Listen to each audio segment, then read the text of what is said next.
તો આજે ફરીથી જિંદગીનો આનંદ લેવા માટે હું પહોંચી ગયો હતો મુંબઈ, અને મુંબઈની ઊંચી ઊંચી ઇમારતો અને બિલ્ડિંગોને જોતાં જોતાં ટ્રાવેલ કરીને હું પહોંચી ગયો હતો Mumbai central railway station.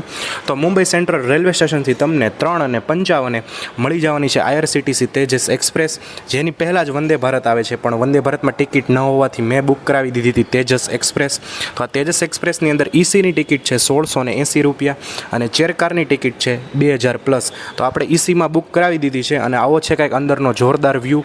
AC central રહેવાનું છે અને ખૂબ મસ્ત એમ્બિયન્સ છે, અને તમને વેલકમ કીટ આપવામાં આવે છે જેમાં મસાલા ચાય પ્રીમિક્સ છે, એક વેટ વાઇપ્સ આપવામાં આવે છે, કપ કેક અને સરસ મજાની કપકેક ખાવ તમે, પછી કચોરી હતી, ચકરી અને છેલ્લે ફ્રૂટી પણ આપવામાં આવે છે. ખૂબ સરસ મજાની વેલકમ કીટ હતી.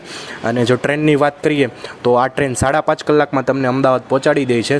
રાતે 10:30 અમદાવાદ પહોંચાડી દે છે આ ટ્રેન. તો આવી રીતે હું આવી ગયો તો લોબીમાં જરા વ્યૂને એન્જોય કરવા માટે. અને આમાં ECમાં એક બાજુ 3 સીટ, એક બાજુ 2 સીટ અને નોર્મલ લેગ સ્પેસ રહેવાની છે. પછી જે ચેરકાર હોય છે એમાં વધારે લેગ સ્પેસ હોય છે. આ છે આપણું ડિનરમાં મસ્ત એક વેજ સબ્જી, એક પનીર સબ્જી, એક રાઈસ દાલ અને 2 રોટી તમને મળવાની છે. આ ફિક્સ મીલ છે.